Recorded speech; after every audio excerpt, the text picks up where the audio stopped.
If you want to be successful and you want to be happy, those are the two things that's common to most people. You're looking at a person who was neither one of those for a long period in my life, man. There's a lot of pain in my life, no more than nobody else. I just had a lot. But I learned along the way, everything that's happening to you is God is processing you. Every difficult moment you're having, He's just processing you. That's all He's doing. Everything you're going through is preparing you for what you ask God for. And if you need to be tough when you get to where you're going, then He's going to toughen you. If you got to be more caring along the way, He's going to let you have some trials come your way that's going to have to produce that in you. What happened in my life was getting where I've gotten to today and where I'm even headed to, I had to be tough. So He toughened me along the way. I had to learn how to appreciate a lot, so He took everything.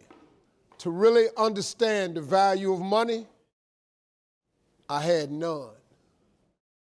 To just appreciate simple things, what I'm going to eat today, where I'm going to wash up at, where I'm going to bathe. He sent me through a trial of being homeless for 3 years. I lived in a car for 3 years.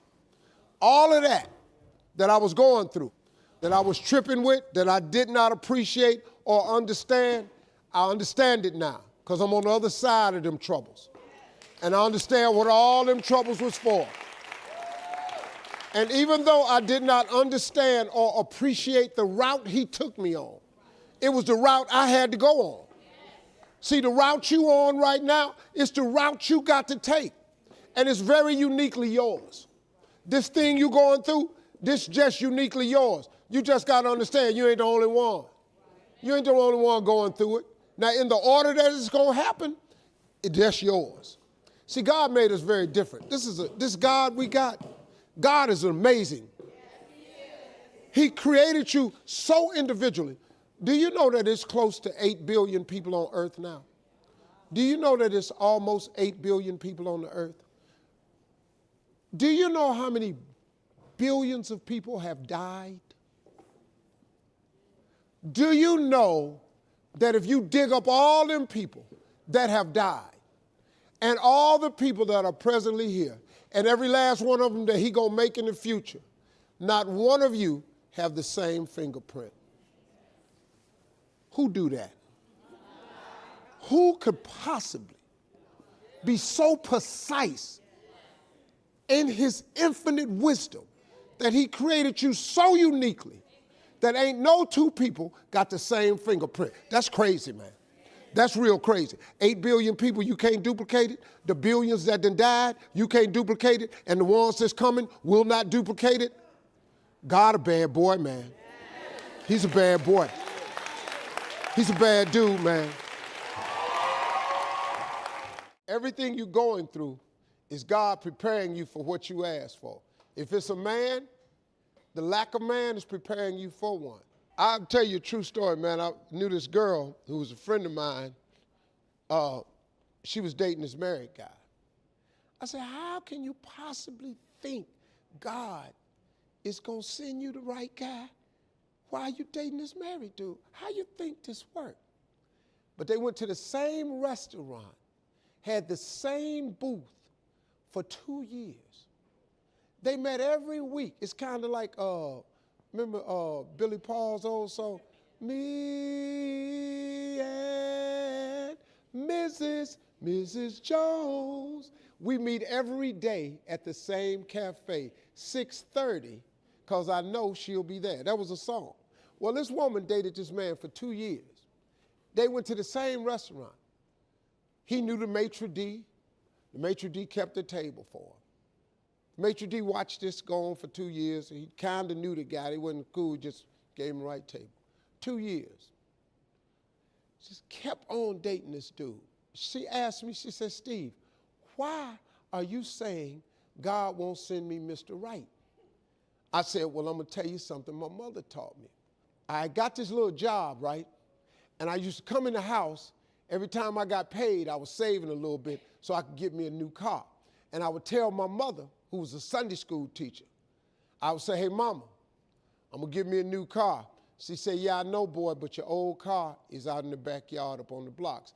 I had this old car that's set up on these cylinder blocks in the driveway in the backyard.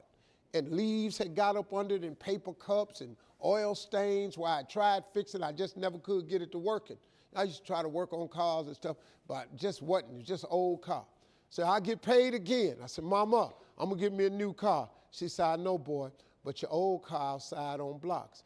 I don't understand this shit. What does she keep talking about this old car for? I'm coming in here trying to be positive because I had read this book called The Power of Positive Thinking by Norman Vincent Peale, and think positive. So one day, about 6 times, I came in and I said, Mama, I'm going to give me a new car, I'm telling you. She said, I know, baby, but your old car outside on the blocks. So I knew my mama was trying to teach me something because that's how they ever did me.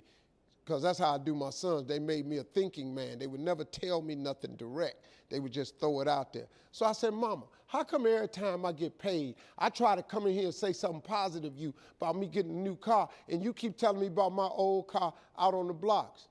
She said, son, you ain't got nowhere to put no new car. I called a friend of mine up. He had a tow service.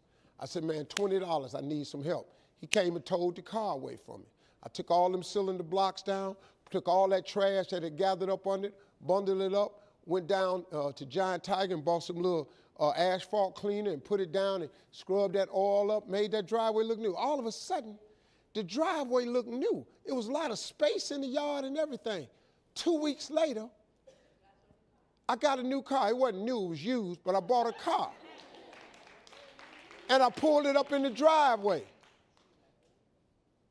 I said, Mama, look at that, I got the car. She said, because you got somewhere to put it. She said, son, you can't ask God for something and then don't make ready to receive it.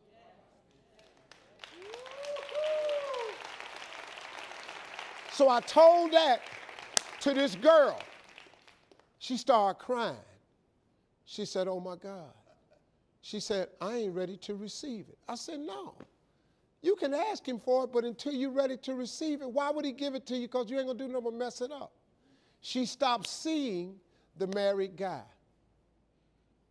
So she stopped going to the restaurant. One day, the maitre d' sees her out somewhere. He approached the girl and said, I haven't seen you in a while. She said, yeah, I broke up with my friend. He said, wow, I've been waiting. She said, excuse me? He said, I've been waiting. He said, I've been watching you come here for 2 years.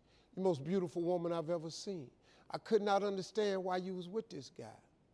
1.5 years later, them two people got married. Them two people have 2 kids now. He ain't the maitre d' of the restaurant no more. He bought the restaurant. Because the girl was a financial chick at a bank, so she was the missing piece for him. So instead of being the maitre d', he bought the restaurant. They now own 3 restaurants. This dude making almost $2 million a year off of 3 restaurants. They living their life. You know why? Because she took the old car down off the blocks.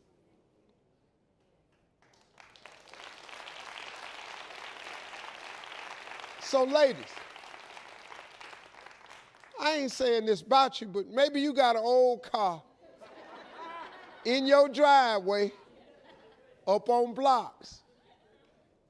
You really want a new car, but maybe it ain't nowhere for the new car to come. Could it be? Maybe God waiting on you to get the old car towed out so you can clean up your yard and he can park a new car there. Could that be the situation with your relationship, or could it be with anything else you want? If I was you, I'd try that. I hope y'all had a good time. Thank y'all for coming. I first started telling jokes, I made $25 a night. The first year in comedy, I made $3,000. Second year, I made $5,500. The third year, I made about $7,200. I became homeless. You make 3, 5, and 7, 12, 34, $15,000 in 3 years. That's how you get homeless. That's why that lady was out here, Miss Deborah, feeding homeless people, because I was one of them. I lived in a car for 3 years because I wasn't making enough money. But guess what? I kept telling them $25 jokes till they started paying me $250 a night. I kept telling them $250 jokes till they started paying me $25,000 a night. I kept telling them $25,000 jokes till they started paying me $75,000 a night. Then I told them jokes for $75, then they started paying me $125 a night. Then I kept telling them, they done paid me $500,000 for these jokes. Without the kings of comedy, we made $58 million in 1 year. You know what we did? We told jokes. Them the same $25 jokes. They ain't nothing but English. Ain't wasn't like I was doing them in Spanish and no like that. I was just saying funk jokes for $25. I just kept repetition over and over and over. I turned them jokes into an empire. I turned them jokes into a lifestyle beyond my wildest dreams. I turned them jokes into funds. My grandkids ain't got to worry about nothing. I done put up so much with them $25 jokes. You are sitting on an empire. You are worth millions. That's how you become a millionaire. You don't try to think of a million. You just do this $10 thing you got over and over and over. You're sitting on money, man. That's how you get rich. Quit trying to figure out how to make a million. Take something, a $10 idea, and just do it, and keep praying about it. Keep asking God to show you the next level. Keep asking God for strength when it looked like you ain't gonna make it. When I was homeless, it looked like I wasn't gonna make it. I kept praying about it, kept asking God to come get me. I kept leaning on my mama. Man, she said, he didn't bring you this far to leave you. I kept hearing her say that. You know, I could have gave up a long time ago, but I never gave up. I just kept fighting. God is gonna come through and do what he say he gonna do, but you got to give him something to work with. If you do that, God will change your whole life. I dare you to try it. I dare you to take your gift and do it over and over and over. Watch what he do.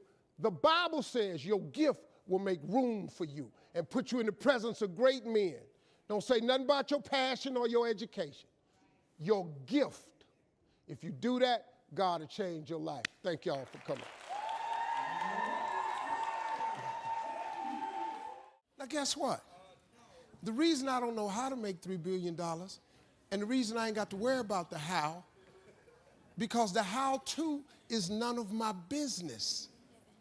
See, the problem that people do is you get in God's way.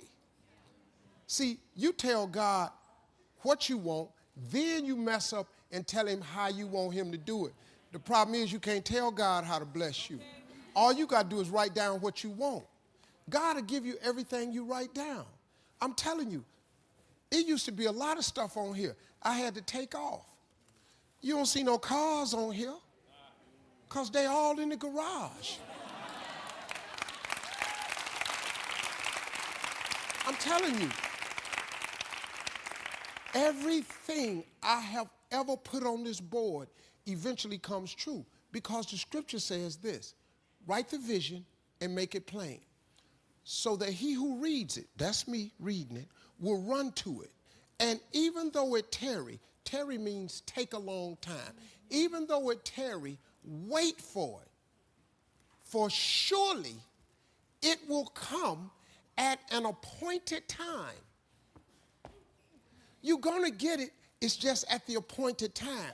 The problem is, he don't ever tell you when the appointed time is. That's the trick. You gotta keep the faith. It's going to happen.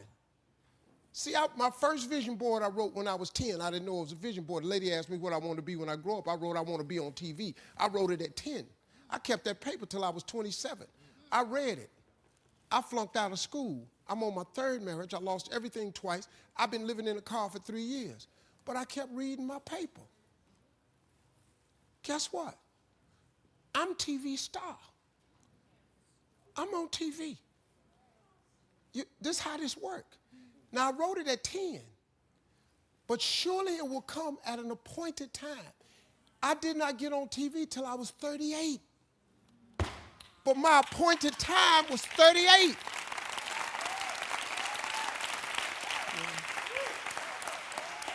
Boy, let me tell y'all something. Y'all better hear me now. I'm telling you this how this works. Success ain't a magic trick. It's a set of principles. Don't matter about your education. People in here way smarter than me. People in here got way more degrees than me. Education ain't in the Bible.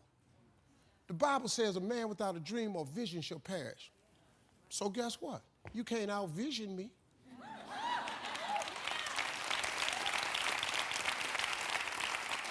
Your key is don't let nobody out-dream you and don't let nobody outwork you. That's how you get the life of your dreams. You don't need no education. Harvard ain't in the Bible. It's not in there, man. USC ain't in the Bible. It ain't in there. All them principles of success is. I bet you if you write it down, God's promises don't ever come back void. You know what that means? That means God don't say nothing he don't make true. Now, you believe that now. This world gonna end one day. You ain't got to believe that. Jesus coming back. You ain't got to believe that. You ain't got to. You can say it ain't no God. You can believe that if you want to. But guess what? Time and tide waits on no man. Ain't nothing you can do about that. The sun come up tomorrow. You can't stop it. It go down in the evening. You can't shut it off. The wind blowing, you don't know where it come from. That's a promise. That's in the Bible. It go down every day. Go up there and stop the wind, see what happened to you. Go up there and cut that sun off, see what happened. You're going to roast your ass like a nut. Everything you're going through is preparing you for what you asked God for. You just got to quit tripping while you're in the process, because the process is necessary. You may not see it now, but when he gets you on the other side of it, you're going to see exactly why it went that way, and you're going to be okay with it. But quit tripping during the process. Oh, Lord, why me? You ain't the only one. Oh, Lord, why me? You ain't the only one. Oh, Lord, why I lose my job? You ain't the only one unemployed. Oh, Lord, why he leave me? You ain't the first chick got left. This might not even be your last time getting left. Pull yourself together and quit tripping because you in the process. God is processing you. He ain't through with you. If he was through with you, you would not wake up in the morning. He gonna fix it. Everything is wrong. First of all, let me tell you this right here. Why are you tripping? I look back on my life at all that I've been through. So the stuff I'm currently going through, I have built up enough reservoir that living in the car taught me that this ain't it. So the things I'm going through now, I know this ain't it. That he gonna come get me in a minute. So all I gotta do is sit tight. I ain't in a bad place. Now I ain't where I wanna be, but the spot I'm in is better than where I was. I ain't homeless. So what I'm going through right now, y'all don't know, I got some challenges. People think when you get famous or rich that your problems is over. Oh, they got a whole new set of them for you. They got some stuff you ain't seen. Biggie wrote a song, said one time, more money, more problems. I got to tell you something, that boy wasn't never lying. But I'll tell you the truth right now. The problems I got right now, I take them. Because the problems I had when I was homeless, I don't want them no more. See, money gonna change your life a little bit, folks. All of you gonna get more, but you gotta ask for it. It's like this young lady said, I said, you have not because you ask not. Listen to me. The Bible says you have not because you ask not. It didn't say you have not because you don't make enough. It didn't say you have not because your credit ain't straight. It simply say you have not because you ask not. But you don't ask because you ain't got that together. When you ask God for something, quit tripping. He got it from here. Well, Lord, if I could just stay with him a little bit longer. Maybe you don't need him. Maybe he the reason you ain't got nothing now. Well, I don't want to leave him because I've been with him 8 years. Well, hold up. Whoa. You want 8 more years of this? Let his monkey ass go. But now, God can't give you what you want because you want to hold on to what you got. You all in the way. Now you telling him how to bless you. You can't tell God how to bless you. It's a simple process. The only reason I'm telling you this, because this is how I made it. I just do me. I'm just being me. I stay uniquely who I am because you are okay just the way you are, because God made you uniquely who you are. He wanted you to be just like you are. I mean, really, man, if you look at life and just step outside for a minute and quit tripping, it really ain't no problem. That God I serve that done this for me, he'll do the same thing for you.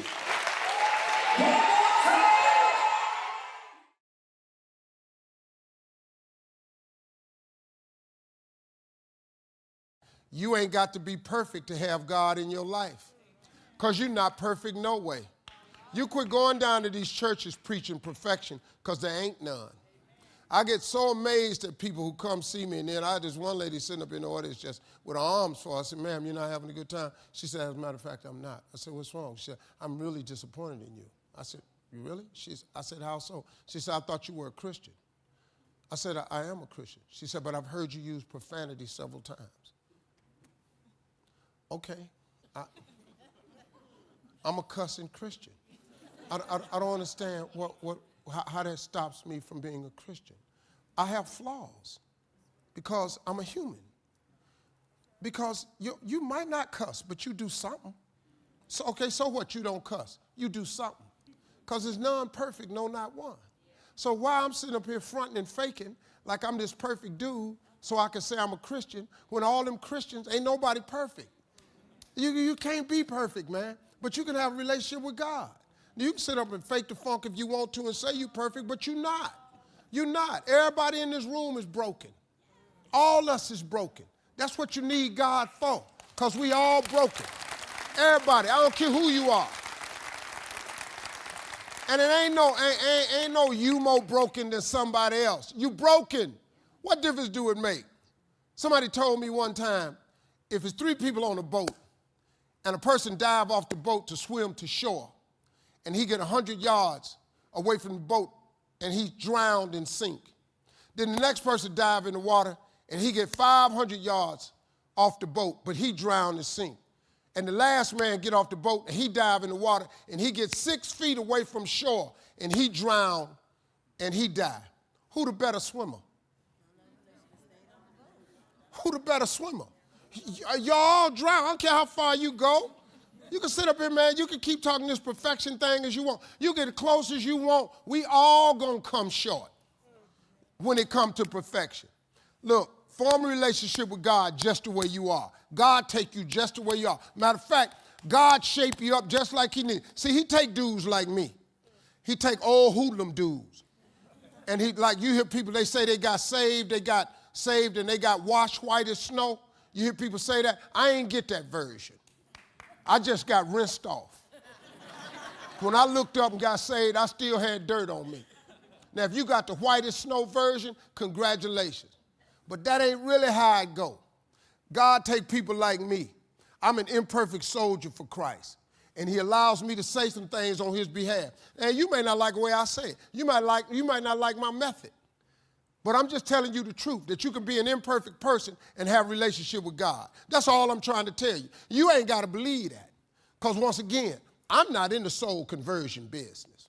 If you want to go to hell, bye. This is none of my business.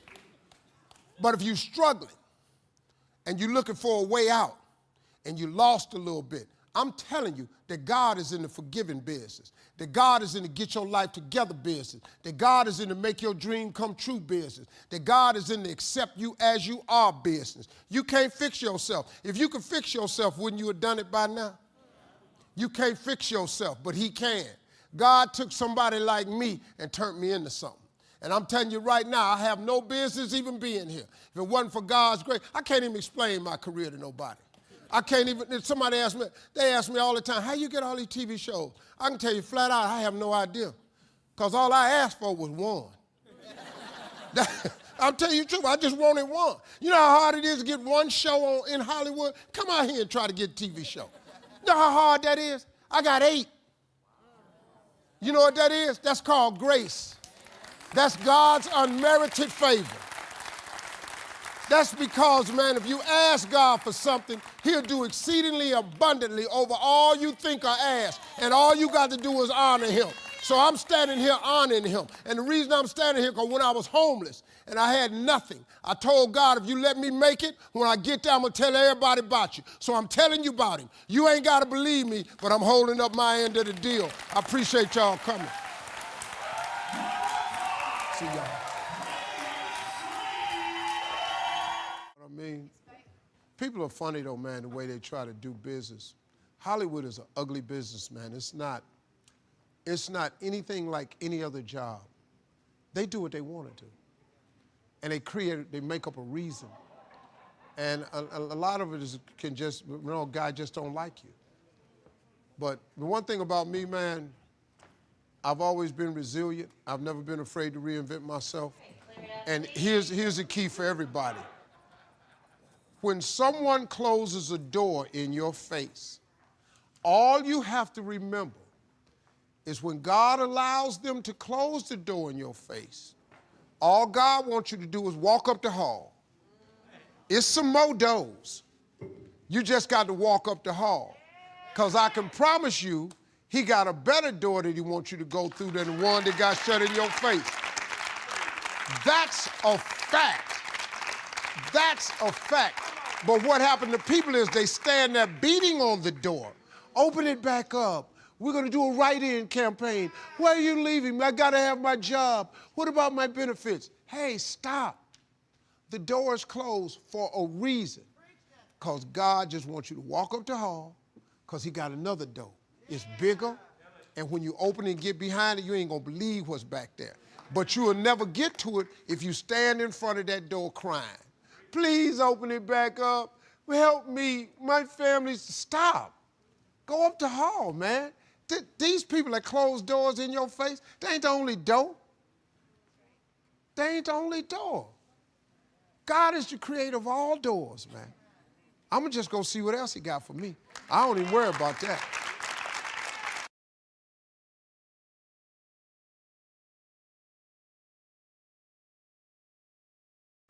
The fear of failure was a big one in the beginning.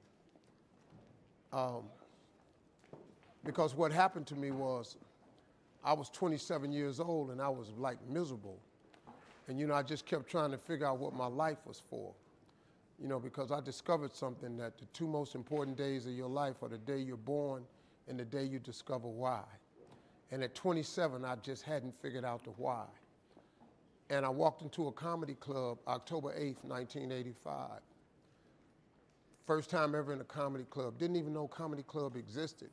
I actually went there on a dare. A girl dared me to go to this comedy club because she knew I was funny. I won amateur night that night, October 8th, 1985. I went to work the next day and quit my job. I won $50 and I went to work and quit my job. The day I quit, my boss, as I put my box on his desk and told him I was leaving to be a comedian, he talked me right out of it. He said, Steve, you're not even funny. He said, I've never heard you say anything funny since you've worked here. I've been selling insurance for 2 years. He said, are you kidding me? You've got a family. You put that stuff back on your desk and I'll give you your job back. But don't you ever come in here again with something ridiculous. You're going to be a comedian. I took all my back to my desk and put that back on my desk. Dude named Russell Middlebrooks came up to me and said, hey, Harv, I thought you was quitting today, man. I said, no, I talked to Tom and he told me I wasn't funny. He said, he don't know you. He said, dog, you the funniest dude I know. He said, man, see, and then he looked at me, he was so hurt. He said, damn, dog, I told everybody you was leaving today.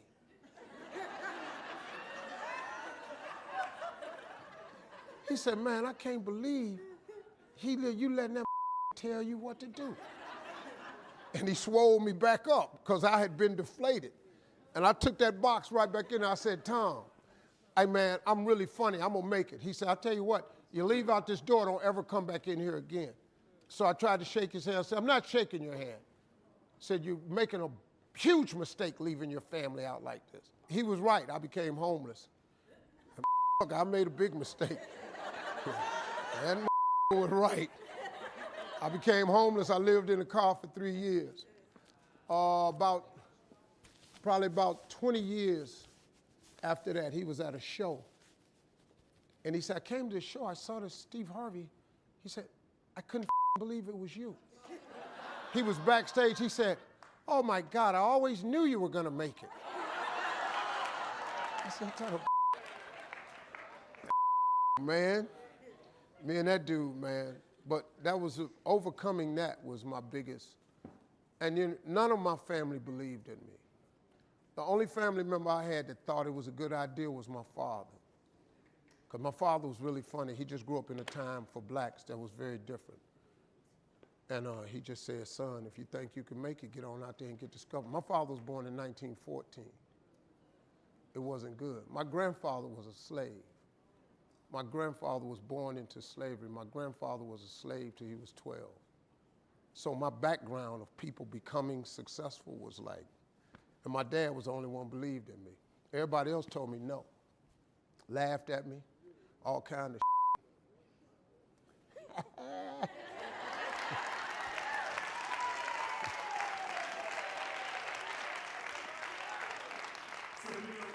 Realize that every day you thought you wasn't gonna make it. Do you remember them days where you thought it was absolutely unbearable and you thought you wasn't gonna endure that one? Do you know that your survival rate for every last one of them bad days is 100%? Your track record for surviving bad days is 100%. That's a fact. Your track record. You batting 1,000. You'd have survived every funky day you ever had. You survived every hater. You survived all the evictions. You survived the firings. You survived all the tell you no, we ain't hiring. You survived all the trouble you ever been in. Your survival rate is 100%. 100%. All you got to do is start changing the way you think. It's as simple as, it's not a magic trick. You can protect yourself from negativity. And that's what stops most people, negative thoughts. You can coat your mind from negativity. It's a real simple exercise to do. I do it every morning before I walk out the door. So I walk out as a positive person. You know, I get tired sometimes. That's different from being negative because I get mentally drained from my job at times. But to coat your mind from negativity, the way you can put a coating around your mind is with one simple thing, gratitude. Gratitude erases negativity. I'm gonna show you how this works. If you wake up in the morning and you start having negative thoughts, man, this ain't my day. I woke up on the wrong side of the bed. I'm tripping, I just don't feel myself. Every time you feel, in the middle of the day, if you feel yourself doing that, stop, just stop for a second and start going over in your mind everything you have to be grateful for. Not everything you want, everything you already have. Because what you have is substantial. You just haven't gone over the list and taken inventory in a long time. But the fact that you can walk, that's a blessing. The fact that you woke up, that's another blessing. The fact that you can see, think, reason, that's another blessing. The fact that you can go somewhere and get yourself something to eat, that's another blessing. The fact that you can go and turn the key and call someplace home, that's another blessing. The ability to dream is a blessing. The fact that you have an opportunity to get it right is another blessing. The fact that you're beautiful, that's another blessing. The fact that you have any measure of health, that's another blessing. And I'm just talking to you, I don't even know you. I could give you 50 things you ought to be grateful for right now. I don't even know you. Start coating your mind with gratitude. It'll change everything for you. If you wake up every day and you say you're not a morning person, you're doing a serious disservice to yourself, because your attitude determines your altitude. A lot of your mornings start off bad because you've taken claim that you're not a morning person. Why would you not be a morning person when the whole goal is to wake up every morning? That's your goal, is to wake up every morning.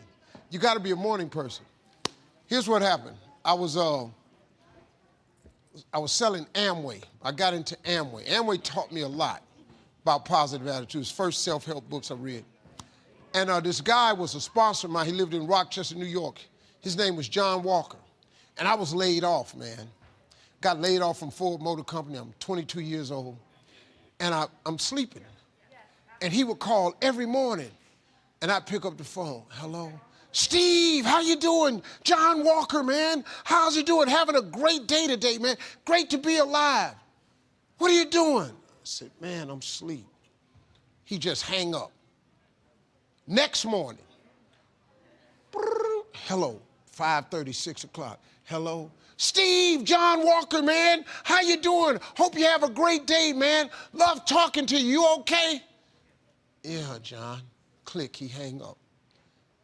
Next morning, 6 o'clock. Hello. Steve, John Walker, man. I said, what the is wrong with this dude? I said, man, what the just calling on you, man, making sure you have a great day, man. I love you, man. Click, he hung up. Every day for 3 weeks in a row, he did the same thing. You know how I answered the phone? Every day, the same day, I answered the phone the exact same way. Hello?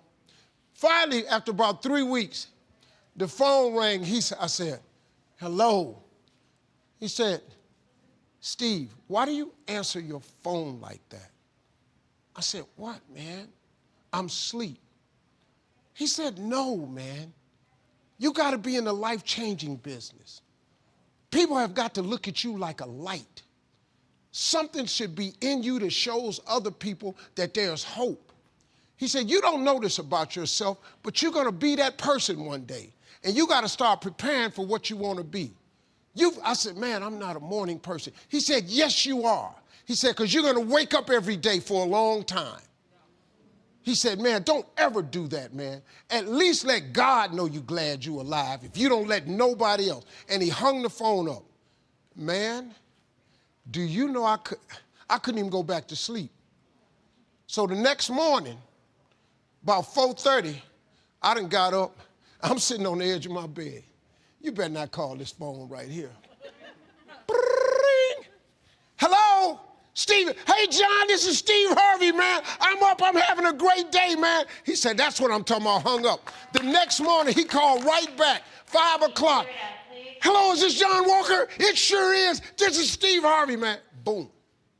And I've been that way ever since. Little did I know that in the year 1995, somebody would offer me $2 million to do a morning show in Chicago. I started waking up one city, 107.5 WGCI in Chicago. Next thing I knew, I had a radio show, #1 show in Los Angeles, 92.3 The Beat. I started doing that show. Then in 2005, I got the biggest syndicated adult contemporary morning show on planet Earth, the Steve Harvey Morning Show. I'm in 112 cities. I wake up 9 million people who listen to my morning show in 112 cities. Yeah. That man prepared me. He said, you don't know it, but you're going to be a light one day. And people are going to look to you for that light. At 22 years old, completely changed my life. And ever since then, I've been a morning person. You dig? I wake up every morning the same way. I can't wait to wake. Me and my wife get up. Me and Margie wake up every morning at the latest 6. We're sleeping late till 6. Usually it's 5:30. We have coffee because nobody's up. And me and my wife sit in front of fireplaces. We sip coffee. We go out by the pool. We drink coffee because we set our day up. Because we know about 7:30, 8 o'clock, all hell finna break loose. And when the rest of the world wake up, we already up having a good time. Yes, Steve Harvey's a morning person. Right here on Faith Street, y'all. The box you asked for is coming. Everything on my vision board I get. I built on my house one time, my wife wanted a special kind of car, and I built the garage, the extra garage on the house. She came out there and saw them. She said, Steve, what are you doing? I said, I'm building the extra garage. She said, Steve, we got enough cars. What do you need with another garage? I said, don't worry about it. 2 years went by. I had been looking for this car. I went to dealerships. They said, sir, there are none in that color. I said, she want a white one. I said, so I went to the dealership. I said, I want you to get this car in for my wife. She said, sir, there are none in the country and none being made. I said, okay, but when the car come in, could you accept it into your dealership and call me when it get here? He said, sir, I done told you. I can pull it up on the computer. There are no cars in that color, that make or model. Do you want another color? I said, no, my wife wants white. She said, sir, we don't have that. I said, I've already built the garage. I've already built the garage. All my garages have chandeliers in them. I don't have doors that go over. All my cars have chandeliers hanging over them, and I have marble floors in my garage because I like stuff like that because I saw it one time. So I said, I've already built the garage. He said, sir, there are no cars like that anywhere in the computer base. I said, I just need for you when the car comes in. So a year went by. I said, any word on the car? He said, no, I've called the factory. They're not even making anymore in that color. I said, okay, I'm looking for this color right here. He said, sir, we don't have that. I said, I'm going to give it to her for her birthday, October 10th, 2016. He said, sir, that's impossible. I said, no, it's not. No, it's not. It's just a car that I'm asking for in a particular color. How that's impossible? He said, sir, I can't find the car. I ain't asked you to. I asked you when it come through, would you accept it into your dealership and call me? That's all I asked you for. 2 weeks before my wife's birthday, I got a phone call. It was Perillo from Gold Coast in Chicago. He said, Steve Harvey. He said, are you sitting down? I said, no, I'm standing up. What's happening? He said, you're not going to believe this. A guy bought a car a year ago. It's been sitting in his garage. It has 8 miles on it. He bought it to me to turn in to me and ask him, how much would I give him for? I said, what is it? He said, it's the white car you've been looking for. I said, I'll be up there to get it. He said, this is unbelievable. I said, that God I serve, he's an unbelievable God. I don't listen to what nobody tell me. Once I write it down, I write the vision and make it plain, it will come. Surely it will come at an appointed time. It doesn't matter that nobody sees it. It doesn't matter that it's visible to other people. All you got to do is write it down and believe it. God is greatness, man, all day long. What he's done for me, he'll do the same thing for you. But you got to write the vision. Go home and read Habakkuk 2:2. Go home and read Bible verse Habakkuk 2:2. Read what it say. If you do that, it'll change your life. Appreciate it. You got to go, man. You just have to go. Never wait on the right time, because the right time ain't ever coming. All that, when we get my ducks lined up in the row, no, you won't. No, you won't. Because as you have aspirations, you got to understand that the devil understands your aspirations too. The devil's job is to rob you of your destiny. So there will always be an obstacle. So if you're waiting on the right time, you'll never make the move. You have to go. See, devil, he only has one job, to rob you of what God intended for you to be. That's his only job. So he has a lot of people that work for him full time. They're called haters. And they at work all the time. And you all experience with them too. And so what you got to do is, when you have these ideas of greatness, you got to go forward. Because it's not going to be a right time. Just go. Just go. Go, jump, take a chance. I walked in a comedy club October 8th, 1985. Had never been in a comedy club, had only heard about him. I was writing jokes for this comedian. This girl told me, you're writing his jokes? I said, yeah. She said, why don't you do them yourself? I said, how? Where? She said, a comedy club. I said, what's that? She said, it's a comedy club. She said, why are you writing them jokes for him? You ought to tell him yourself. She said, I'm going to pick you up Tuesday and take you. We drove 45 minutes from Cleveland to Hilarity's Comedy Club.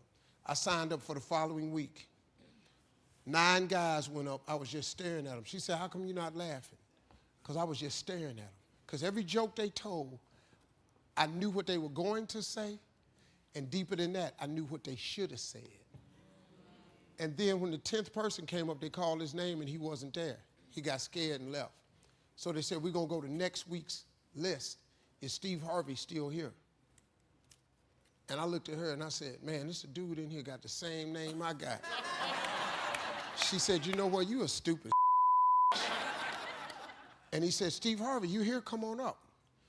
I'd never been on stage in my life as a stand-up. I ran up on stage. Long story short, they had a clap-off. I won $50, amateur night. For 45 minutes, I cried all the way home. That girl said, why are you crying? It ain't but $50. I said, no, you don't understand. I was born tonight. I said, this is what I'm going to do the rest of my life. She said, you just won $50, you got to go back. I said, I'm going to go back. But this is what I'm going to do the rest of my life. October 9th, the next morning, I went to my job and quit my job with $50. $50. I just quit. Ex-wife left me. Mother-in-law, boy, I cost some hell. Made $3,000 first year in business, $5,200 the second year, $7,300 the third year.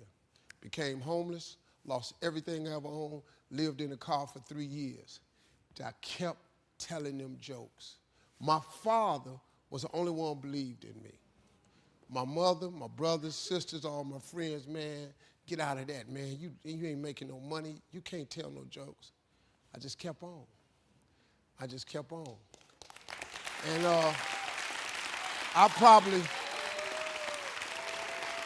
have made a lot of money, man. I'd have made a lot of money. But I took a chance when it didn't line up. But you can't wait till it line up. You got to jump. If you ever planning on soaring, you're going to have to jump. Now, I don't suggest you jumping like I did. That ain't for the faint of heart. But if you don't do it now, when you going to do it? So I jumped. Here I am. 35 years later, let's go. Yeah, let's go. First way to get focus is to find purpose. The way to find purpose is you must identify what it is that you have to be purposeful in. Right when you are struggling with what to do, who you are, what's your next move, you are in an identity crisis. You are struggling with just who you are. See, you have not discovered who you are. You have to discover who you are in order to move you forward. If no one ever gave you the directions, let me ask you something. When you get up in the morning, you go get in the car or you walk out your door, you have a destination in mind. If you go outside with no destination, what do? You wander around. Once you don't have a destination, you are going to wander around. You cannot get in your car without a destination. Where do you drive? So you are in an identity crisis, the same thing I was in. So you have to find your purpose. So let me help you with this. If you are in this situation, the solution is the first thing, you have to do the thing that God gave you. You just have to identify your gift. That's the first thing. Until you do that, you can forget it. You'll never find your purpose. You'll never know your mission. You'll never know the reason. So I think we're in an identity crisis. I think you have to identify who you are and what your real gift is and pursue the gift. The Bible says your gift will make room for you, put you in the presence of great men. That's what your gift do. That's God. That ain't Steve. I'm telling you what God say. You ain't got to believe me. It's in your Bible.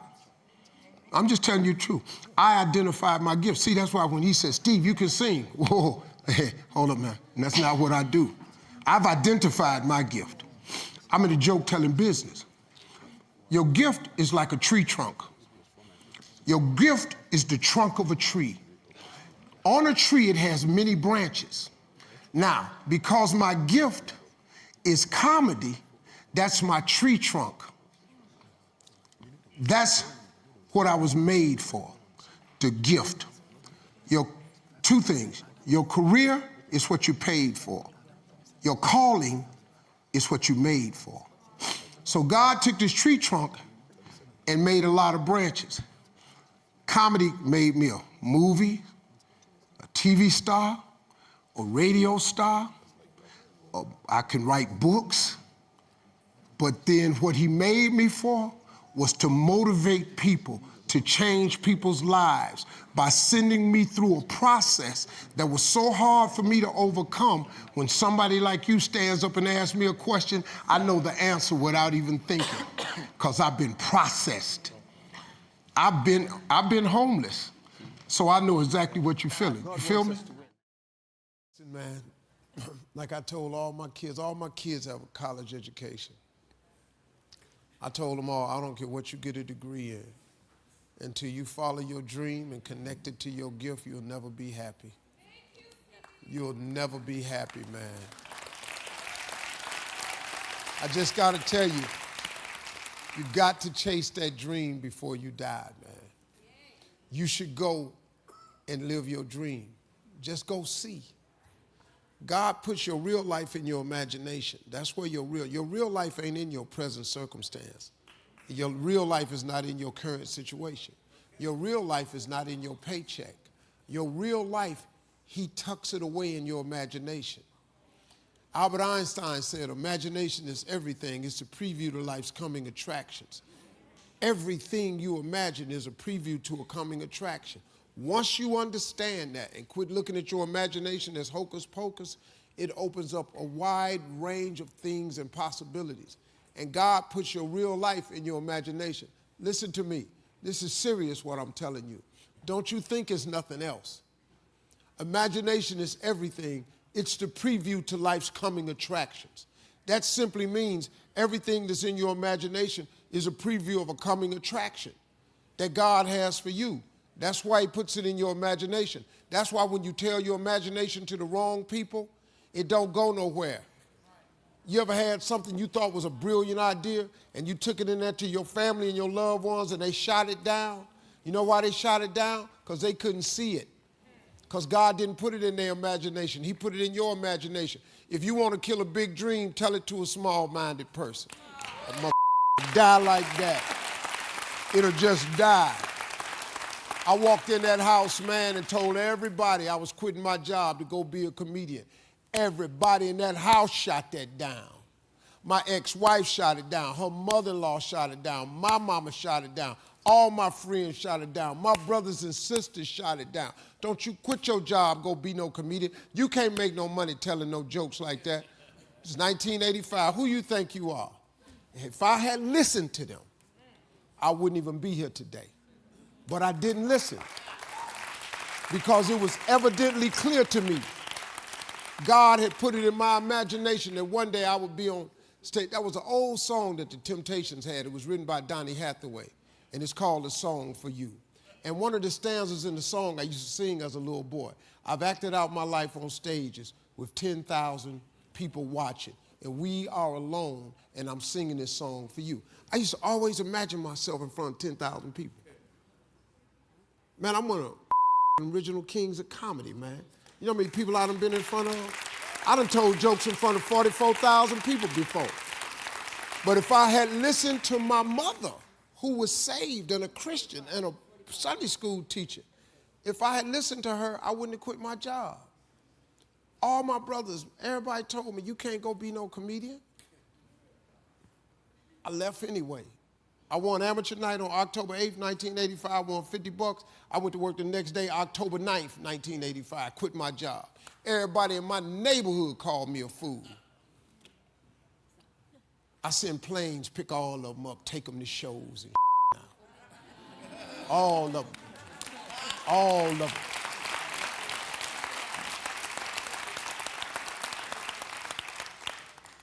You gotta chase that dream before you die, man. Bishop Jake said one time, Bishop Jake said, I would hate to die and never do the thing I was born to do. You shouldn't let that happen. You gotta chase your dream. I ever asked God for was to let me eat. Let me sit at the table with the big boys. Take me from this homelessness that I'm in and fill my coffers with spoils. You know how much I have today? I have more than I ever thought I'd ever have. I got more. God done gave me more than I asked for because he got this thing he has called grace. Grace is, I wish I could buy it. You know, I wish I could buy grace, man. I was playing golf with an old guy that owns the Mayo Clinics. The Mayo Clinics, you know how much money you got to have to own all of them? I'm playing golf with this guy, and he taught me something. He said, Steve, listen to this. You seem like a spiritual guy. I want to share something with you. He said, justice is when you get what you deserve.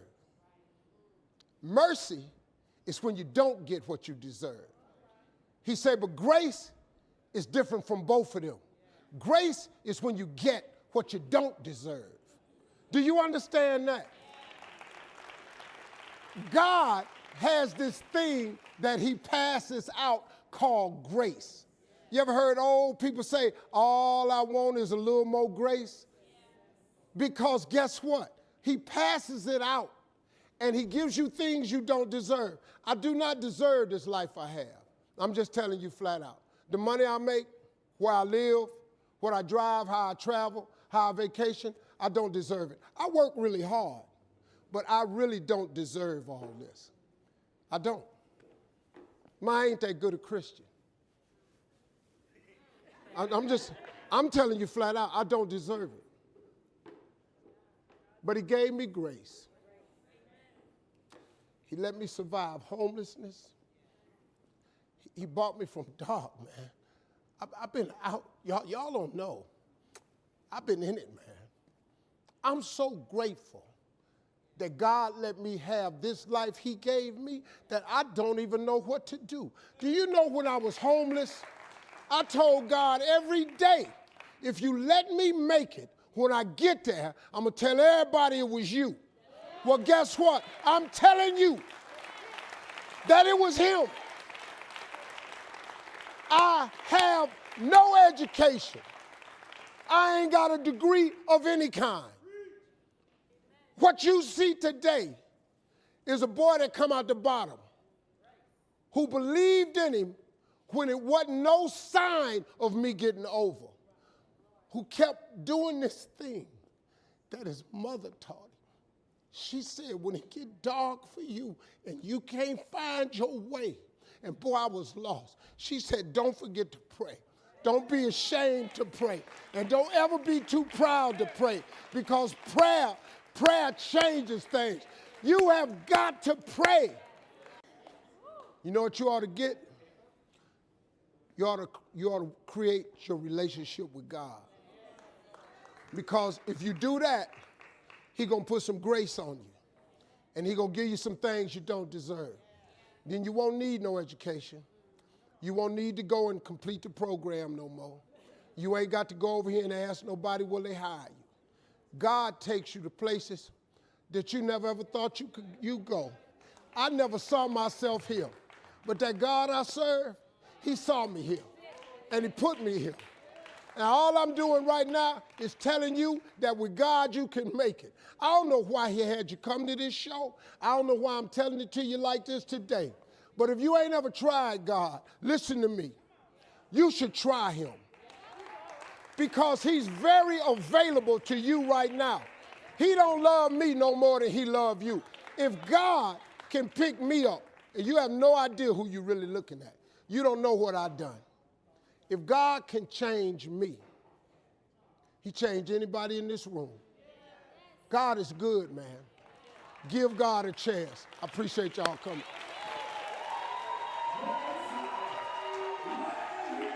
In Amway, when I was 21 years old, I'm going to tell you this story. My distributor was this guy named, my sponsor was a guy named John Walker. I lived in Cleveland. He lived in Rochester, New York. I got laid off from Ford Motor Company. I wasn't working, so I didn't have no reason to get up in the morning. Every single morning at 5:30 on the dot, my phone would ring. I pick up the phone. Hello. Steve, this is John Walker. How you doing, man? It's going to be a great day. How you feeling? Yeah, John, I'm asleep, man. Hey, man, it's going to be a great day. And he'd hang up. The next day at 5:30 in the morning, bring, hello. Steve, this is John Walker. How you doing, man? It's going to be a great day. How you doing today? John, I'm asleep, man. Hey, man, just want to tell you it's going to be a great day. Click.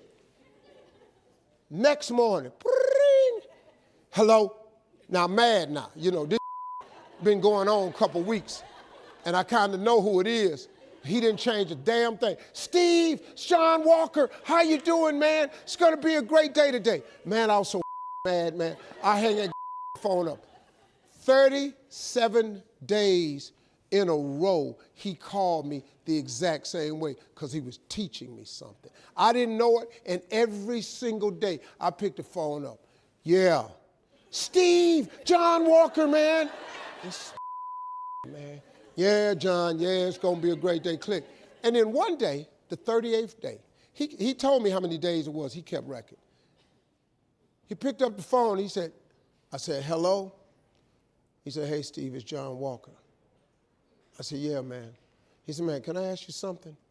I said, yeah, John. He said, why do you answer the phone like that in the morning? I said, what are you talking about? He said, every time I call you, I've called you 37 days in a row, and you keep answering the phone like something's wrong. I said, hey, man, I got laid off. I'm getting unemployment.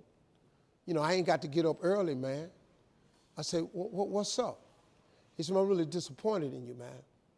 He said, man, when you going to change your attitude? I said, ain't nothing wrong with my attitude. He said, yeah, it is. He said, when you wake up in the morning, man, you got a bad attitude, which pretty much explains why you've been having a lot of bad days. And he said, man, I hate that about you, man, because you're such a cool dude. You got so much potential. He said, man, I'm sorry to bother you. And he hung the phone up. Man, let me tell you something. That cut me so deep, man, because, you know, I don't like nobody thinking I'm something, but I'm acting like I ain't. That you don't even understand what they did to me. So the next morning, I thought about this all day. I said, man, this dude, he been playing me for 37 days, been calling me. Next morning, I'm damn near sitting up in the bed. When this rain, this right here. Hello? Hey, Steve, it's John Walker. I said, hey, John, what's happening, man? What's going on with you, baby? I said, it's Steve Harvey, man. He said, Steve, how's it going? I said, man, I'm having a great day, man. I'm having a great day, John, man. You don't believe it, man. I got some great stuff going to be happening. He said, man, you my man. Click, and he hung up. And I wanted him to ask me what had happened, but he never did. Then one day he called me. He said, hey, man, you're going to be sheer greatness because you've learned how to wake up. 21 years later, 22, I got a gig in Chicago on the radio. You know what I was? The morning drive guy. You know what I've been doing since 1991? Every single morning, I'm in 112 cities. I talk to 9.5 million people every week. I have the #1 adult contemporary radio show in the world. I wake people up every morning, and I wake people up with the right attitude because my attitude changed. So God turned me into the morning man. It's the Steve Harvey Morning Show. Cut it on and watch how I do your every morning.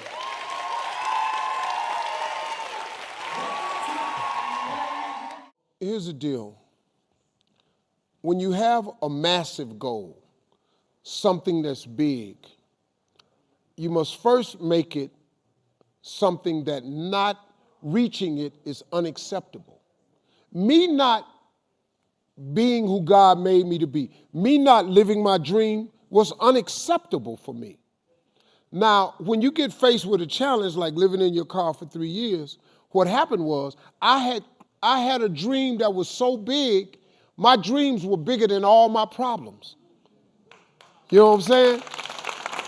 See, if your dreams aren't really big enough and your problems are bigger than your dreams, then your problems will be bigger than your dreams. But if your dreams are so big, I had no problem that I was not willing to endure to get to my dream. Now, the key, you said it though, was step by step. Remember this saying, inch by inch, anything's a cinch. Inch by inch. See, so you got to set incremental goals along the way. On your way to, let's say you want to be a millionaire, but let's say you only make $5,000 a year right now, but you want to be a millionaire. Then you have got to take whatever you did to make $5,000 and duplicate it so you can make 10. But when you make 10, that should be a minor celebration. Then when you make 20, that should be another minor celebration. Don't stay frustrated because you haven't reached the million, because it takes a long time to make $1 million. But let's just say you're making $250,000. There's another celebration you should have. So you have to enjoy the journey because the journey is not going to change. If you wait until you reach your goal to celebrate, it's mentally debilitating. So you have to have monumental steps along the way and just make inch by inch anything's a cinch. Set very doable goals as you're trying to reach the impossible thing. Me being a TV star from where I was an impossible thing. And everybody told me that. Every single body I knew told me, that's impossible. A television star. You go work with your father and your brothers for construction. So when I was in high school, I worked construction with my father. I hated it. I was going to, I'm digging holes and carrying buckets of tar. I don't want to do this shit. It's good money right here. I kept looking on TV, man. You know, first time I saw a black person on TV in the United States, when he came on TV, all the black people went inside to watch this black man on TV because no black man had ever been on TV in America and spoke, ever. Life ain't luck, man. This is what life is. Life is hard work, life is faith, and life is grace. If you understand that you got to work hard, faith without works is dead. You just keep the faith and work really hard and then ask God for as much grace as he can give you. Grace is God's unmerited favor. He gives you stuff you don't deserve. That's what you want out of life. You want God to do something for you that you just don't deserve it. That's what it is. Somebody was playing golf with a guy that owns Mayo Clinic one time. He told me, he said, justice is when you get what you deserve. Mercy is when you don't get what you deserve. Grace is when you get what you don't deserve. And you hear old people say, all I want is a little more grace. I just want some grace. I want God to give me a house that I don't really deserve. I want him to give me a lifestyle I don't really deserve. See, that's the problem with people. They think they deserve something. No, you don't. I work really hard. Everybody work hard. You just need some grace, man. You need God just give you something that ain't on the vision board. You just need God to give you something that you didn't even ask for. That's when life get real special for you. All I want is a little more grace. Like I got a vision board, right? But I ask God that his will be done in my life. Because what I can want, it can never compare to what God can give. You see what I'm saying? So you can want all you want, but if you line up with the will of God, what God has planned for you is way better than anything you could ever plan. You can't outthink him. That's how you get the life of your dreams, man. You set your goals and your aspirations, but then you leave the open end to your thy will be done on earth as it is. It's the Lord's Prayer. Yes. Man, it's not, when your mama teach it to you as a little kid, it's like really the dopest prayer, man. Give us this day our daily bread. Don't ask for nothing else. Quit worrying about tomorrow. Just help me make decisions for today that'll let me live the best day. When you worry about tomorrow, you're off into something you have no say-so in. You have no control. So why would you worry? By worrying does not add a single hour to a day. Not 1 hour. So what you got to ask God for is your daily bread, just for today. You'd be amazed what would happen to you if you quit tripping about tomorrow. Just today. Today is plenty. Today is so adequate. That's why he gives us 24 hours, and he breaks it up into day and night. You know why? Because he knows 24 is too much. So he lets you stay up during the daytime, let you go to bed at night so you can recover. You think I'm lying? Stay up 24 hours, see what happens. Just stay up 24 hours and see what happens. You ain't gonna believe it's too much. That's a real, people they write books about success, and people kill me when they write about success, but they don't tell people about God. You're trying to be successful without God, you ain't gonna make it.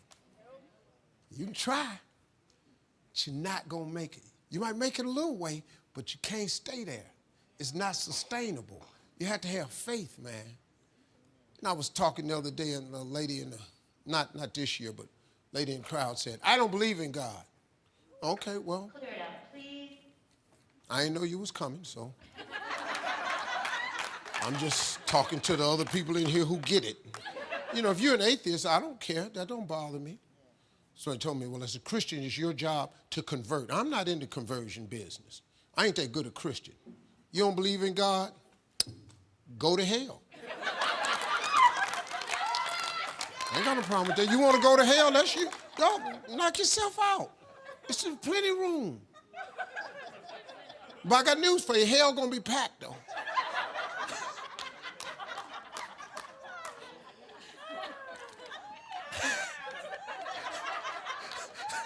That lady just shaking her head. Can't believe he's saying this. Yeah, it's humor. That's how I work. I work off that. I'm not that Christian. I'm not in the conversion business. I'm not in the saved soul business. I tell jokes. If you want to go to hell, I'm perfectly comfortable with that. Just don't drag me with you. You want to go to hell? I was interviewing this guy. He said, well, Steve, you're a Christian. Suppose there's no heaven. Well, then I lived the best life I could, and there's no heaven. You got a bigger problem. Suppose it is. And you don't go. I don't believe God would burn us up. Well, I don't know about all that, but why take a chance?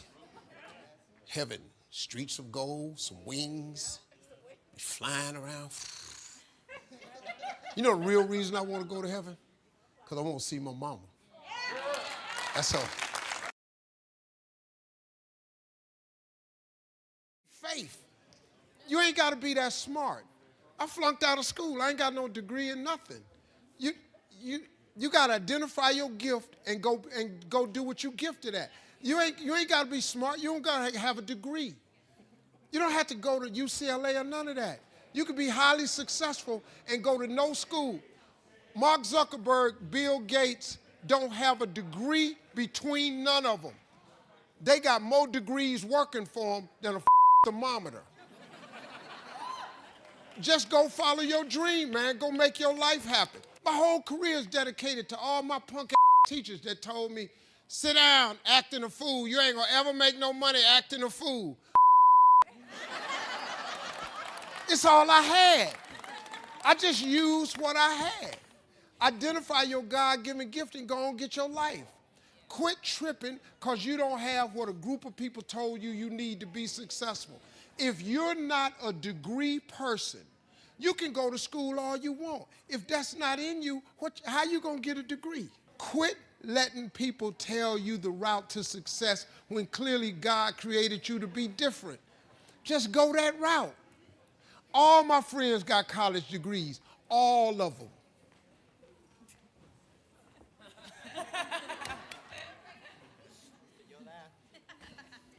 I flew all of them to Cancun, Mexico last year. I flew all of them. I flew 22 people to Cancun, Mexico. On me, gave them all free rooms, paid for everybody's golf, all their food, all their drink, gave them everything. Because these my dudes. I went to college with them, I flunked out. But what God did for me made me different. So I just showed them the life. Now they all come to me for advice. You don't have to go get a degree if you're not a degree person. Now, if you want to be a doctor, scientist, or lawyer, you got to get a degree. But if you're not that person, you can still make it. Quit tripping because you don't have what he got. You ain't finna be what he is. God made you different. Just go be different. You get paid to be different. People pay you to be different. Weird people make money. Regular people don't make money. Regular people make regular money. If God made you exceptional, go be exceptional at whatever it is. That's how you become. People pay for expertise. They pay for exceptional people. They don't pay regular people. If you focus in on being regular, you're going to have a regular life. It's nothing wrong with that. But if you aspire to something more than regular, you got to go be extraordinary. The difference between ordinary people and extraordinary people is one word, extra. If you put extra on top of ordinary, you become extraordinary. You ain't got to be like everybody else. If you do hair, go do everybody's hair. If you cut grass, cut everybody's grass. I'm telling you, man, you can be highly successful without a college degree. I don't have one.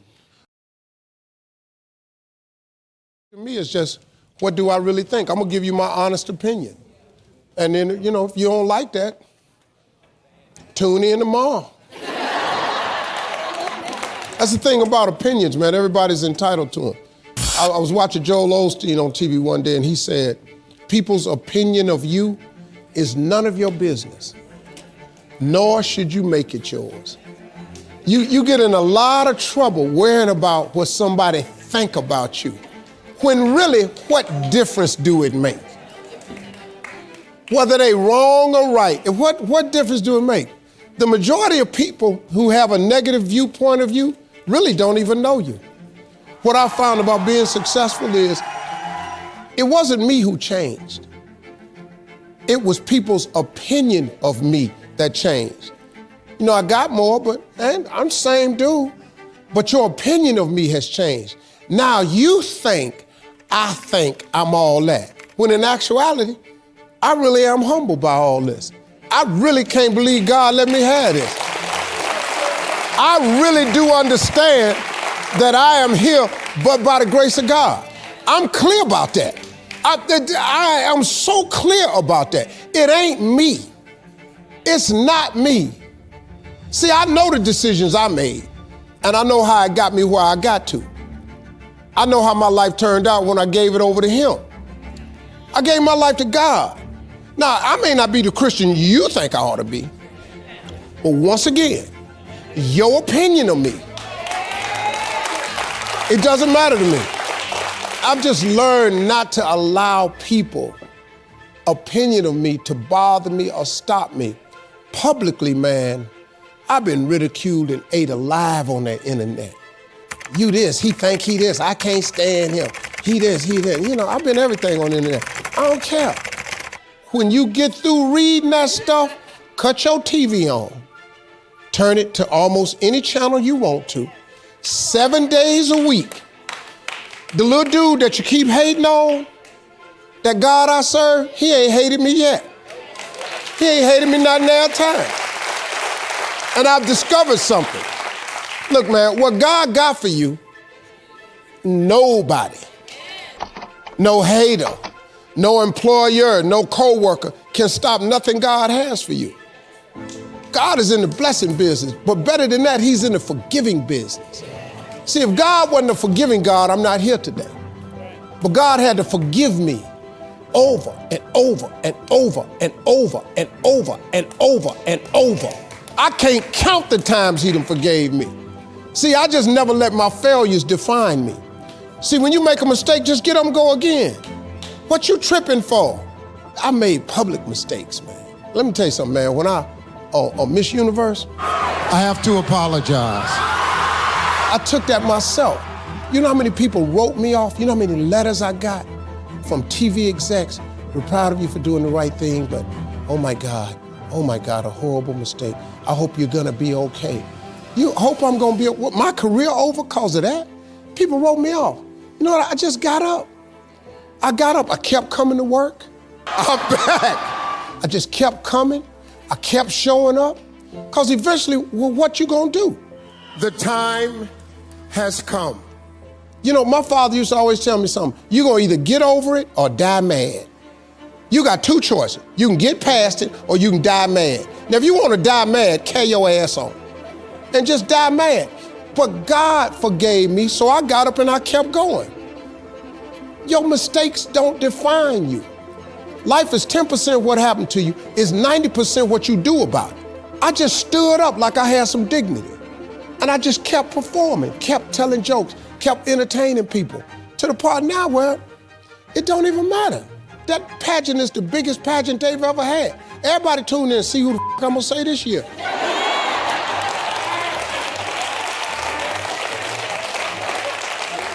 Just keep living, y'all. Keep waking up in the morning. I'm Ephesians 3:20 all day long. I expect God to do exceedingly and abundantly over all I think I ask. Because I honor him, his blessings will chase me down and overtake me. I will be in the right place at the right time. People will go out of their way to be good to me because that is my declaration as a servant of the Lord. I'm his child. I am an imperfect soldier for Christ. That's what I am. I'm an imperfect soldier for Christ. I'm in the army of the Lord, but I have a role to play. Thank y'all for coming, everybody.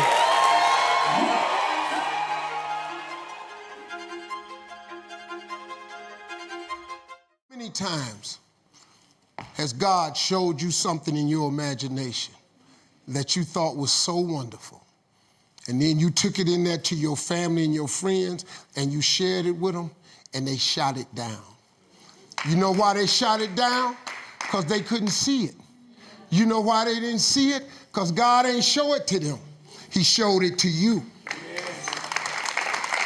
God put it in your imagination. He don't put it in other people's imagination. Stop telling your visions to other people because they're not going to see it. Why you think you keep imagining opening a business? Why you keep imagining graduating, getting a better job? Why do you keep imagining buying a house? Why do you keep imagining driving a really nice car? Why do you keep imagining getting rich one day? Why do you keep imagining that? Because God is talking to you. He's showing you something that he has for you. He puts it in your imagination, man. See, God is good, man. You've got to understand how good God is. He ain't playing with you. He the real deal. He created you, and then he even showed you what he got for you. You got to start believing in your imagination. You got to start talking to him about these stuff you be seeing. But you have not because you ask not. So if you see the vision, the imagination, but you don't ask God for it, what you want him to do? He showed it to you. Faith without works is dead. So now you got to put in work. All of y'all sitting in here, you want a better life, correct? Haven't you imagined a better life? Okay, who you think he showed it to? He showed it to you. Why you think he showed it to you? Because he want to give it to you. But if you don't work, if you don't ask him for it, he cannot give it to you because he created us with the power of choice. We make choices every day. If you decide that you will be poor, there's nothing I can do. You're going to be poor. If you decide to be rich today, who's going to stop you? Who? If you decide you want to be rich, all you got to do is start. Why not?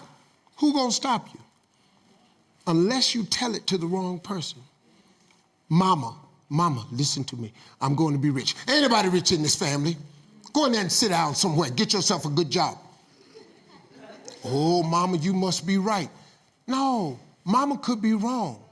Because what you have in your imagination, God didn't show it to your mama. I'm sorry. He showed it to you. Listen to me. If y'all don't do nothing else, write everything you imagine down.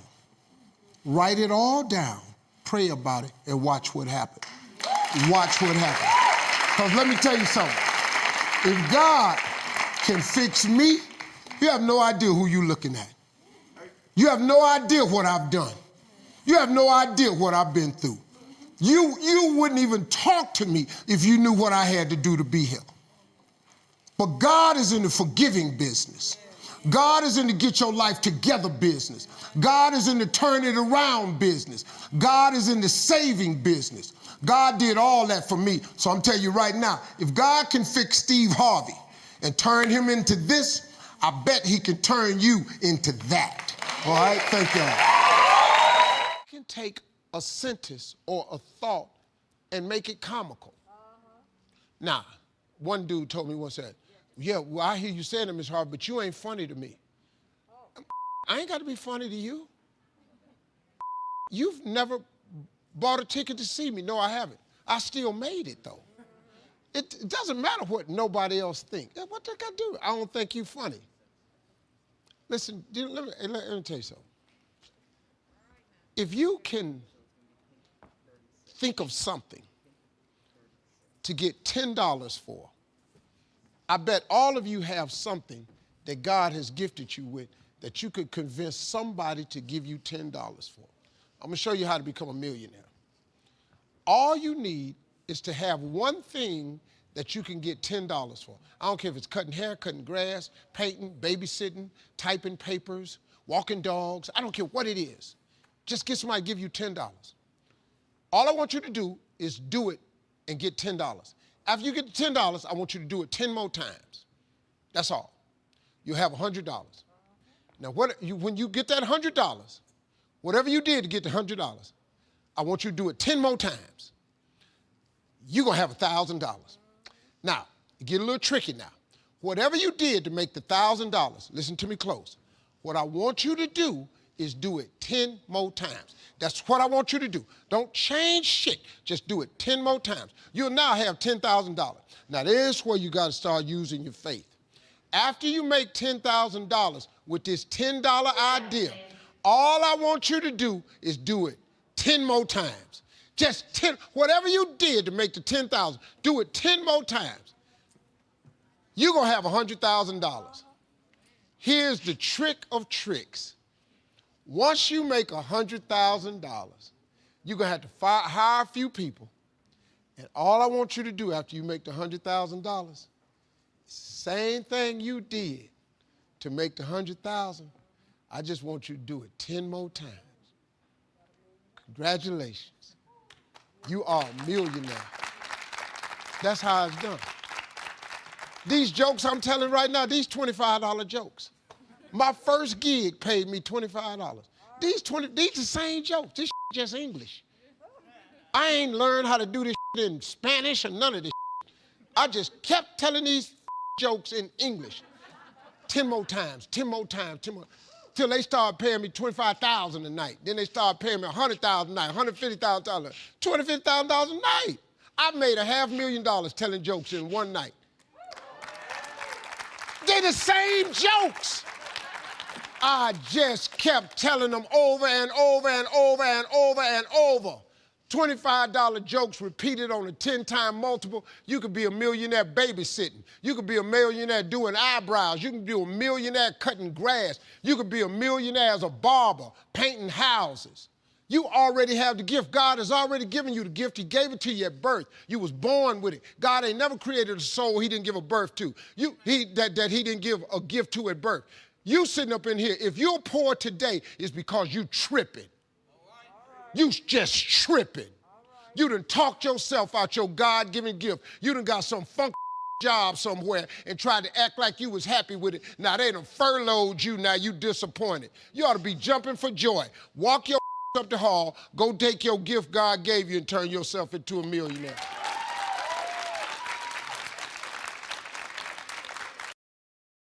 I mean, it is what it is, you know, it's COVID. This is the first time that the entire world has had the exact same problem. I mean, we just have to deal with it, you know. It's not just happening for Americans. It's not just happening for the poor. Rich people catching it. You understand? This can attack anybody. So it's something we all got to pay attention to. A lot of people are looking at this the wrong way. There is a blessing in everything. Behind every moment of adversity in your life, there is a blessing and a lesson. Every moment of adversity has those two things. Pain always leaves a gift. Always. It's not going to change for you. It's COVID for everybody. This ain't just you. Your world 42 ain't finna crumble because you got to change your career. You have to change your career. You just said it in the question. Maybe it was time for you to move on. Somebody sent me a plaque one day that said, don't worry about the people that God has removed from your life. He saw things you didn't see. He heard conversations you couldn't hear. And he made moves you wouldn't make.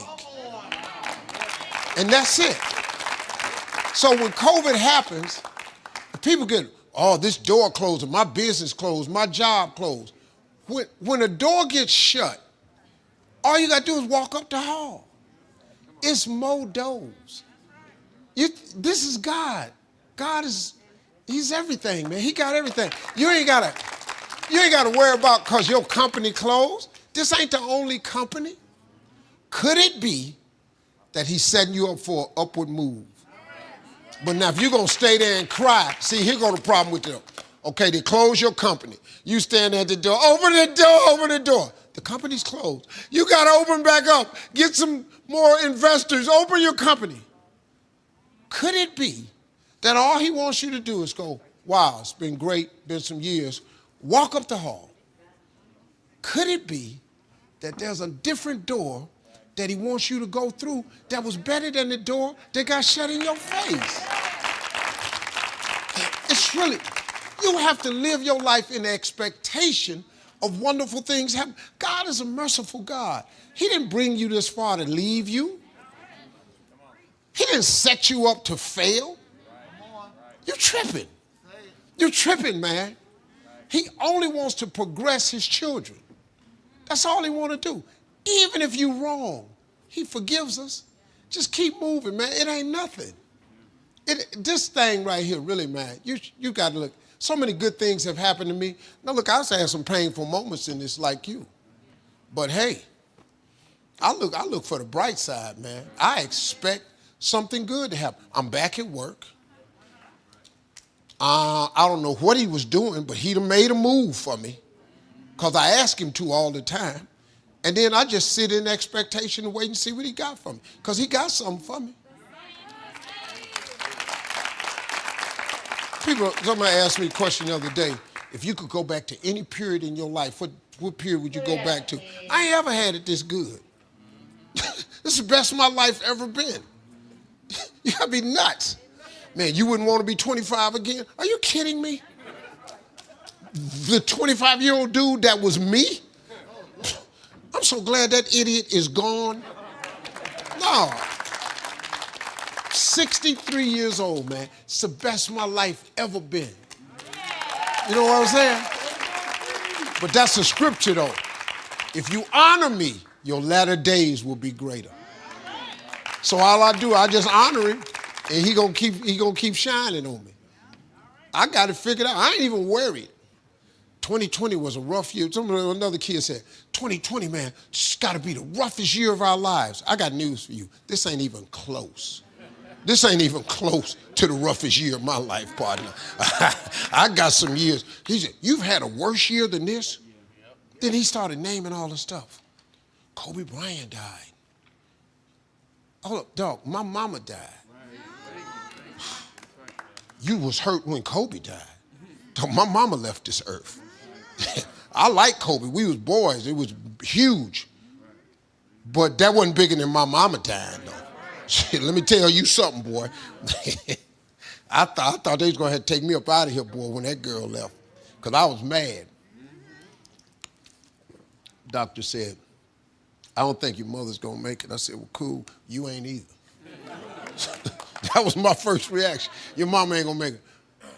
You ain't either. That's the dude I was at 40. My mama ain't going to make it. I tell you what. Why you in here talking to me? You better get in there and get to doing something, because if she don't make it, you ain't either. And me and my brothers was dead serious. They was dead serious. We gonna kill him. Our stupid ass went, yeah. My oldest brother said, we gonna kill him. Me and my brother said, yeah. My father came in there and said, y'all ain't got nothing to do with this. That's my wife. I ain't gonna kill him. What you gonna kill him for? That's a crazy conversation, ain't it? Well, God changed people, so sure glad he changed me. Whew. All right, come on. You know how I got land? I was homeless. And I used to fish all the time. I wasn't fishing playing. I was fishing catching fish because I drive to a rest area because I kept charcoal in my trunk. And when I got to them little grills on the side of the rest area, I'd take my charcoal and I'd fry my fish. But I was always fishing somewhere illegally because I ain't own no lake or nothing. And I catch a string of bass, probably get 6, 7 on there. Hey, what are you doing over here? Get away, get out of here. I pull my string up. Hey, them fish don't belong to you. Let them fish go. I got to take all them fish off the hook and throw it back in the water. He didn't know, man, that I'm trying to eat, but I can't break no law, so I got going by my business. So first thing I said, I told God, I said, when I get me some money, I'm gonna buy me a piece of land. Because I just want a piece of land where can't nobody run me off. I just want something I can stand on. This here piece belonged to me. So this how I did it. I was reading something one day and I said, man, how much land is on earth? So I looked it up. It's a little over 36 billion acres of land on earth. At the time, it was between 5 and 6 billion people on earth. It's a little over 8 billion now. So I did a little hood math. I said to myself, if it's 36 billion acres of land and it's 6 billion people, just to me, everybody ought to have 6 acres of land. It was a scripture my mom used to tell me about all the time. She said, you have not because you ask not. So guess what I started asking for? 6 acres of land. Just wanted 6. So I messed around and got my first piece of money. I got me a check for about $115,000. So first thing I did, went to Dallas, Texas, said I'm gonna buy me some land. I found a piece of land, I thought it was perfect. Had a fishing lake at the end of it, because I love to fish. I said, man, this piece I'm gonna buy right here. Let me talk to somebody. I was with a real estate agent. I said, how much is this? He said, it's $250,000. I can't afford this. So I got about 115. He said, I don't think you're gonna be able to get it for that, but I'll make a call. So he called the guy. The guy said he would take 115 now and I could pay him the rest later. And before I did it, I said, hey man, let me ask you something. How much land is that? He said, oh, that's 6 acres.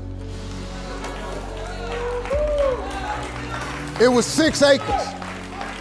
I got ready to sign it up. The real estate agent said, Mr. Harvey, before you sign that, I want you to think about it. I want to show you something else. So he took me over to this dude's house. I never met this guy. He came outside, he's a hillbilly. He's just country. You know, I was a little nervous. Me and hillbillies don't really, we don't normally work that good together. His name was Jerry Campbell. Turned out to be one of the nicest men I ever met. I misjudged the man. He talked to me, said, I want to show you something. And I go over there and I couldn't believe it, man. It had rolling hills on it. It had 4 lakes on it, fishing ponds. I said, man, look at this right here. How many acres is this, man? He said, 16 acres. I said, man, I can't afford nothing like that. He said, well, hold on, I'm in a tide right now. How much you got? I said, well, I was gonna do this other piece of land. I got 115, I'm gonna pay now. And if you give me a year to pay out the rest of it, I could buy it from you like that. He said, tomorrow morning, if you bring me a $115,000 check, I'm gonna give you this land. So I got the 16 acres of land the next day. So I said, wow, that's how it worked. You have not because you ask not. I asked for 6 Soon as I was gonna buy the 6, he put some grace on it. Next thing you know, I got 16 for the same money. So I got to thinking. I got a couple partners in Cleveland that's locked up. They not getting out of prison. So I asked God, could I have a 6?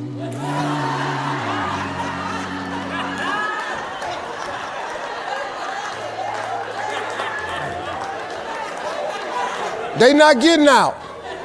They got 6 coming. Hey, Lord, can I have a 6? So you know what he did?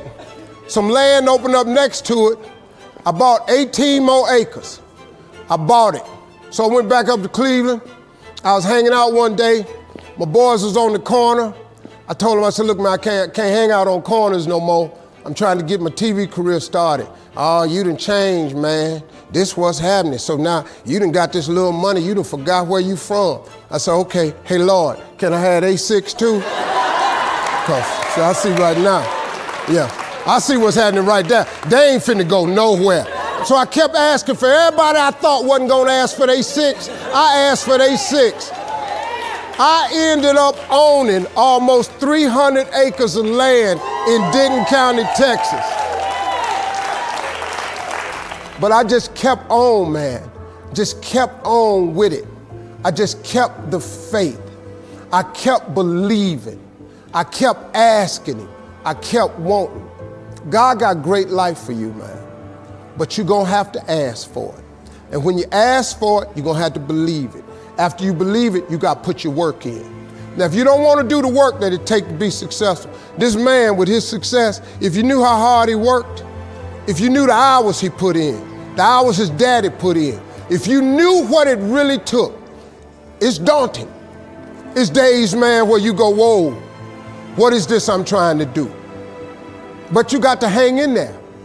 See, getting what you want is up to you. How you get there, that's up to God. See, the problem with you is you trying to figure out how to do something. Listen to this. The how-to ain't none of your business. The Bible don't tell you to figure nothing out. It say ask, believe, and receive. Now, see, you keep going down these churches, they keep telling you this, but you ain't listening. I'm asking you to listen. You can turn your life around if you change your attitude. You change your attitude, you change your altitude. Stop sitting in here with a life of mediocrity when that ain't what God created you for. Now, you might not want this life. You might not want what it takes to get here. But if you want this life, you got to put in your work. You got to put it in, you got to stay prayerful, you got to never give up, you got to talk God every day. Now, if that ain't what you want to do, then good luck. You keep doing what you've been doing, you're going to keep getting what you've been getting. I would try something else if I was y'all. I appreciate y'all coming. Thank y'all very much.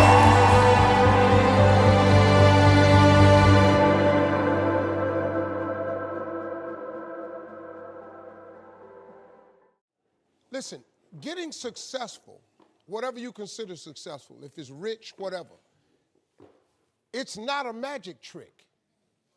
It's not God picks certain people he'll make rich and certain people he don't. He gives all of us as his children the power of choice. You have a say-so in that. You can decide to be rich, and with God's help, it's highly doable. But you first have to think it. The difference between successful people and non-successful people is here. I'm no better than none of y'all. I'm not a better person than you. I'm not a better Christian than you. God don't love me more than you. None of that. If you want to be successful, you have to change this. This has to change. Listen to me. It's not what makes it hard is your lack of belief that it can happen for you. The fact of it is, though, it's very doable. See, but you got to change, though. If you keep doing what you've been doing, you're going to keep getting what you've been getting.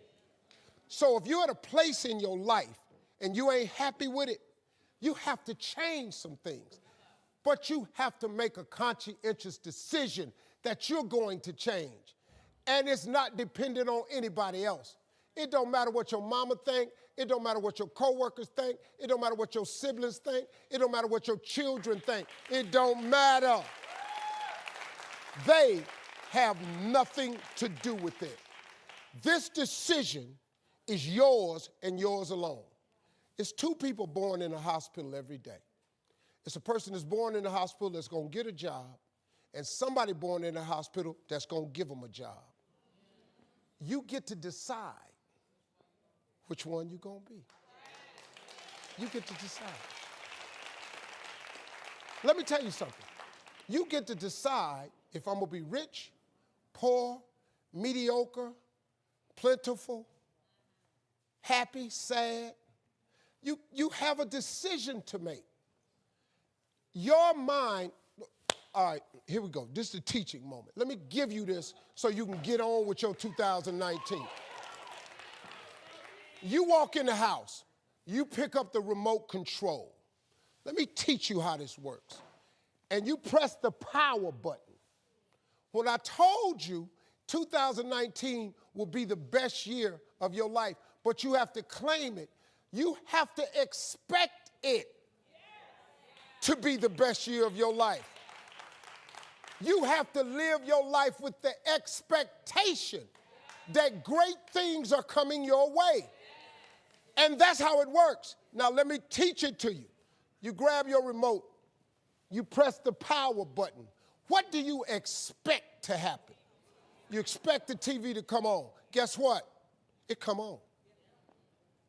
If you want to see Sports Center channel 46, and you press 46 and OK or select, what do you expect to come on your TV? Sports Center. And guess what show up? Sports Center. They got the concept of creating a remote from the Bible. See, God is tied to all of this. You better understand what I'm trying to tell you now. The Bible says, a man is as he thinketh. God created us in his image. God thought of this world. He thought of it, so he created it. So he made you just like him, that your thoughts can create things. He made you just like him. Now, you can't go make earth and heaven like he did, but you can make a better world for yourself. There is a scripture, Habakkuk 2:2. It says, write the vision and make it plain, so that he who reads it will run to it. And even though it tarry means take a long time, wait for it, for surely it will come at an appointed time. That's in the Bible. That ain't in the rich people's copy. That's in everybody's Bible. The problem is everybody don't do it. But it's right there. But you got to do it. I'm just telling you, if you don't do it, it's too hard. It's almost impossible. That vision board has changed my life. Everything I put on my vision board, I get. Everything. Now, you have to understand something. It's not going to come when you want it to come. It comes at an appointed time. That's the trick. But the appointed time is what throws people off. Because when you ask God for something, he sends it. He ships it immediately. Soon as you ask him something, you really believe he'll do it, he boxes it up and he ships it to you immediately. The problem with the package is he never gives you the date that the package is going to arrive. He doesn't do that. He doesn't do that. Because if he told you the date that the package would arrive, it would destroy the requirement he has of all of us, which is faith. Faith is the belief in things that you cannot see. So if you ask God for $1 million and he tell you, I'm going to give it to you in March of 2020, you wouldn't need no faith. You'd be talking to people crazy because you know in 2020, I'm finna be a millionaire. But he sent $1 million as soon as you ask for it. But it's going to come at an appointed time. The problem is people stop waiting on the package. Then when it get to you, because he delivers only to Faith Street. When he delivers to you on Faith Street, but you done stepped off of Faith Street, you over here on I don't see House Circle. He don't ship there. Instead of staying on Faith Street, you done stepped over here to I don't believe it Boulevard or it took too long Avenue. Then the package come to Faith Street. It's just like the post office and FedEx. If you ain't there to receive it, it got to go back. That's how it works, man. You have control of this. This belongs to you. This is yours. You're the captain. You're the master. You're the foreman. You're the general. You're the head. Don't give control of this to nobody, especially the devil. Do not let Satan come in here and function and operate, because he has one mission: to keep you off course, to make you not think it's possible, to make you think that God don't hear you. His job is only to destroy you, to make sure that you don't become what God intended for you to become. That's the mission of the devil. Now, if you don't believe in the devil, this conversation ain't for you. If you don't believe in God, this conversation ain't for you. I'm not talking to you. I'm talking to people who are spiritually based. If you get control of this, that's why I'm telling you these two books. Look, the best book you can read is the Bible. If you read the book of Proverbs over and over and over, it's the book of wisdom and understanding. It would really help your life, man, if you just read. Now, I'm going to be honest with you. That's the only book in the Bible I've read cover to cover. I've only read the book of Proverbs. I've read some scriptures every now and then. I only know 5 or 6 scriptures by heart. I'm just going to be real with you. But I've memorized them 5 or 6 scriptures, and them 5 or 6 got me here today. I know a lot of people that know the Bible inside out ain't got nothing to show for it. You know why? Because they memorized it, but they didn't apply it. I have applied 6 scriptures to change my life. But these books that I told you about, The Power of Positive Thinking by Norman Vincent Peale and The Magic of Thinking Big by David Schwartz, you know what it does? It just teaches you how this works. Once you get this, y'all, you can change everything. Do you understand? Negativity, let me just give you this and I'm going to walk away. Negativity, you can protect yourself from negativity. And that's what stops most people, negative thoughts. You can coat your mind from negativity. It's a real simple exercise to do. I do it every morning before I walk out the door. So I walk out as a positive person. You know, I get tired sometimes. That's different from being negative, because I get mentally drained from my job at times. But to coat your mind from negativity, the way you can put a coating around your mind is with one simple thing: gratitude. Gratitude erases negativity. I'm going to show you how this works. If you wake up in the morning and you start having negative thoughts, man, this ain't my day.